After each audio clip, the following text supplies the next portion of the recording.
and today I'm going to be propagating lavender from cuttings.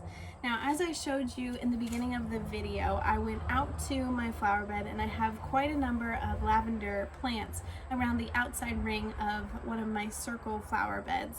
And whenever I planted those, I wanted it to be like a nice hedge all the way around my flower bed.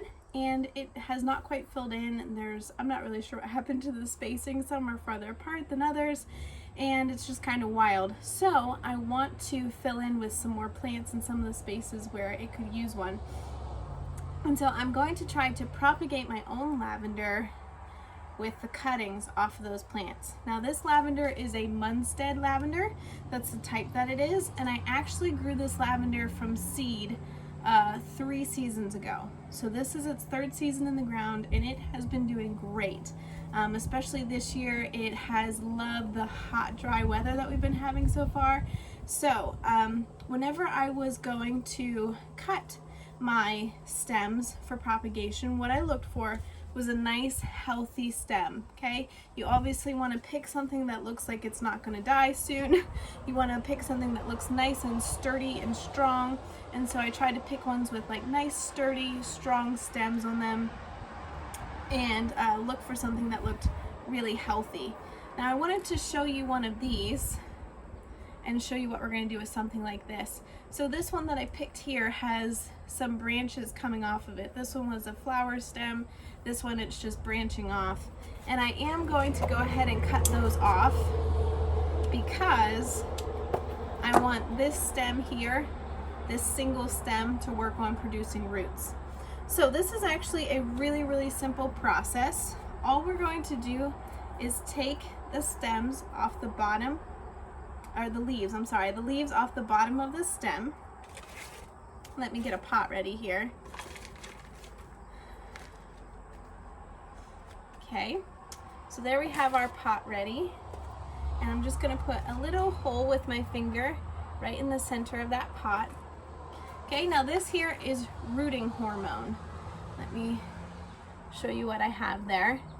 It's just a rooting hormone. You can get it online especially.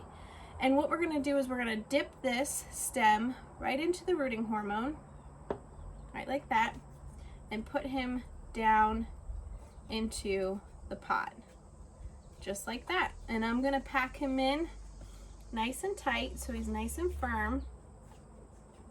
Now, I am not going to water these right away. First thing is, this is an open cut on the bottom of your plant, whatever you're cutting. So this fresh cut is susceptible to disease and to rot and things like that. And we want this cut to heal over before we really start introducing some moisture to it. So I am not going to water these today. I'm going to give them 3 or 4 days and then I'll begin to water them. So same thing, just going to pull off the leaves, and this smells amazing, you guys, of course. It's a lavender. I really love Munstead lavender. It's a really nice lavender. It has a great smell. It has a smell that, like, you're just out in the garden, you can just smell it everywhere. Okay, so we're just going to take our stem, dip it in the rooting hormone, and put it down inside. Okay, and then we're just going to pack it in really good, nice and tight. Okay, so there we go. There's 2 little lavender plants ready to go. So I'm going to get the rest of these potted up. I have 11 pots and 11 stems here that I cut. So I'm going to try to root 11. Now, I did 11 because in case a few don't make it, I wanted to do more than less, you know what I mean? So just doubling my success rate by giving myself some more plants to try to root here.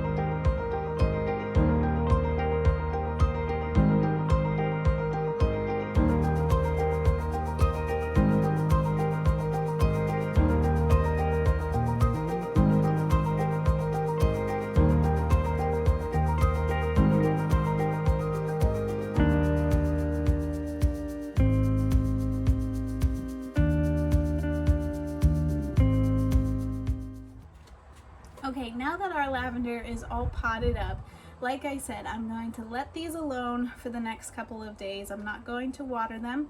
I'm going to put them in a place that gets sun, but I don't want them to get the full baking hot sun of the day. So I'm going to put them in a place that gets some like afternoon break from the sun. I really want these plants right now to focus on root growth, okay? So we don't want to stress the plant out trying to survive through the hottest part of the day right now, that type of thing. So I'm going to put this in a place where it gets a lot of morning sun and is sheltered from the afternoon heat and things like that, okay? Because we just want to kind of baby these for a little bit. Now, with that being said, I want to share with you a few tips that I've learned along the way in my last 3 seasons of gardening with this lavender. First tip that I can give you guys is leave your lavender alone. Do not water it, do not fertilize it, do not move it around. Put it in a spot where it's going to get the most sun and the most heat, and just leave it alone. Now, if you live in a place where you get hardly any rain ever, you're going to want to water it here and there. Obviously, it needs some water, but I personally, here in central Pennsylvania, I never water my lavender. Whatever water it gets from the rain. And I can tell you right now, it's been a few weeks since it's rained, and my lavender has never looked better.